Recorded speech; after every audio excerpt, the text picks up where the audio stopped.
தான் நாவில புறங்கூறி சொல்லி இச்சகம் பேசி கொலை சொல்லிட்டு இதெல்லாம் ஆசீர்வாதமா இருக்காது. அல்லேலூயா. சங்கீதக்காரர் சொல்றார்,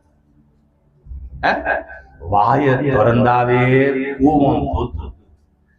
ஆனா நாத்திகாமன்னா வெள்ளை வெள்ளேன்னு பேண்ட் சட்டை போட்டுக்கின்னு புடவை கட்டிக்கின்னு ஆட்டம் ஆடிக்கின்னு நாட்டியம் நடனம் ஆடிக்கின்னு தோத்திரம் தோத்திரம் தோத்திரம் போகும். இல்லையா?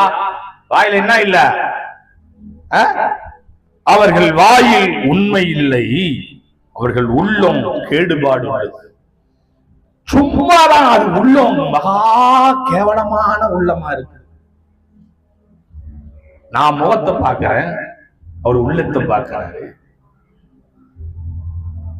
அப்ப ஆண்டுடைய மகாபெரிய கிருபையினாலே தேவ பிள்ளைகளை பிரசங்கி சொல்றாரு, மனுஷன் சந்தோஷமா இருக்கணும். தகப்பன் சொல்றாரு,